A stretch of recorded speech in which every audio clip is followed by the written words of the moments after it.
नमस्कार. ट्रेडिंग निमेशमध्ये तुमच्या सर्वांचं परत एकदा स्वागत आहे. माझं नाव अमित मोघे. काल जसं आपण निफ्टी आणि बँक निफ्टीचं अनालिसिस बघितलं, मी तुम्हाला म्हटलं होतं की इथे एक स्ट्रॉंग डिमांड झोन आहे, इकडनंच प्राइस वरती पुश करायचा प्रयत्न करते, जी इकडनं पडली होती. उद्याच्या लेवल्स काय असतील तर ह्या ज्या लेवल्स आहेत ह्या इम्पॉर्टंट सप्लाय झोन्स आहेत. सो इन केस मार्केट उद्या गॅप अप ओपन झालं या साईडला कुठे, तर इकडनं तुम्हाला परत खालती येण्याचे चान्सेस मला जास्त दिसत आहेत. मग जे नवीन डिमांड झोन्स क्रिएट होतील किंवा हे जे डिमांड झोन्स आहेत या डिमांड झोन्स पासून मार्केट साधारण वरती जाण्याचे चान्सेस मला जास्त दिसतात. जर इथे कुठे मार्केट ओपन झालं एवढं गॅप अप, तर हा जो सप्लाय झोन आहे हा फ्रेश सप्लाय झोन आहे. सो इकडनं तुम्हाला साधारण एक रेजिस्टन्स बघायला मिळेल आणि मग नवीन जे डिमांड झोन्स तयार होतील, जसं हे झालंय की नवीन डिमांड झोन तयार झालं आणि तिकडनं मार्केट वरती पुश करायचा प्रयत्न करताय, तर हे जे झोन्स आहेत हे तुम्ही तुमच्या चार्ट वरती प्लीज मार्क करून ठेवा. याची तुमच्या ट्रेडिंगमध्ये तुम्हाला खूप मदत होईल.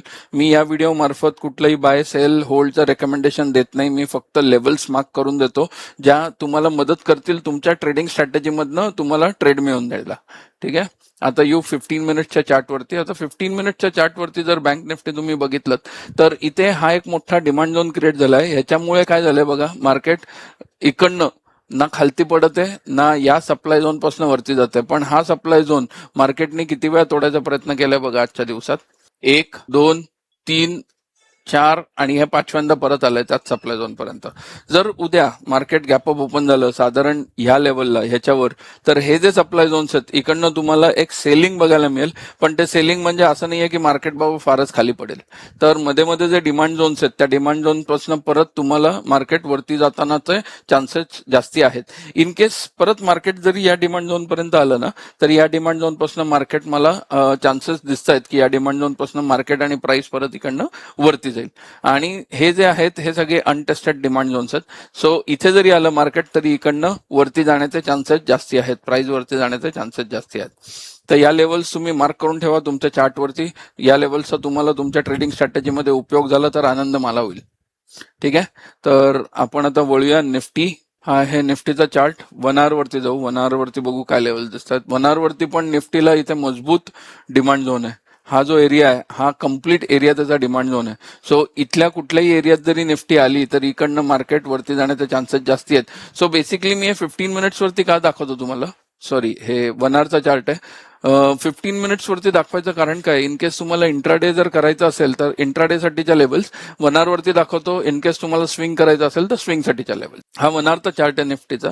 ह्या मजबूत तुमच्या डिमांड झोन्स आहेत. सो होऊ शकतं परत एकदा जर निफ्टी ही लेवल ब्रेक करून 24,000ची लेवल ब्रेक करून जर वरती आली तर हा एक सप्लाय झोन आहे. इकडनं तुम्हाला साधारण परत रेजिस्टन्स दिसू शकतो, म्हणजे प्राइस थोडी खालती येताना दिसू शकते. पण नवीन डिमांड झोन्स क्रिएट होतील, त्या डिमांड झोन पासून प्राइस परत वरती जाण्याचे चान्सेस जास्ती आहेत.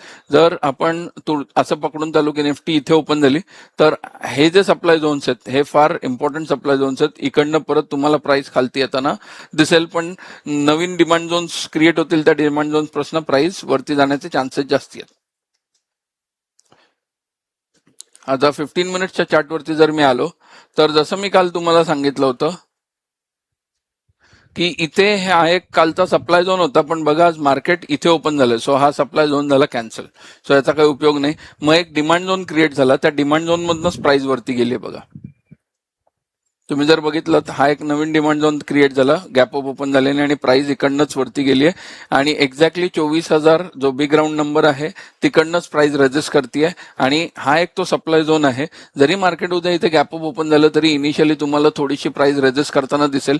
मग जे नवीन डिमांड झोन्स तयार होतील त्या डिमांड झोन मधनं तुम्हाला प्राइस परत वरती जाताना दिसेल. परत एकदा सांगतो, या व्हिडिओ मार्फत मी कुठल्याही बाय सेल होल्डचे रेकमेंडेशन देत नाही. मी फक्त तुम्हाला चार्टवरती लेवल्स प्लॉट करून द्यायचा प्रयत्न करतो. या ज्या लेवल्स आहेत माझ्या, या लेवल्सला प्राइस 90 to 95% चांगला रिस्पॉन्ड करते, म्हणून मी हा व्हिडिओ बनवतो जेणेकरून ह्या लेवल्सची तुम्हाला मदत होईल. या व्हिडिओमध्ये एवढंच. भेटूया पुढच्या व्हिडिओमध्ये. धन्यवाद.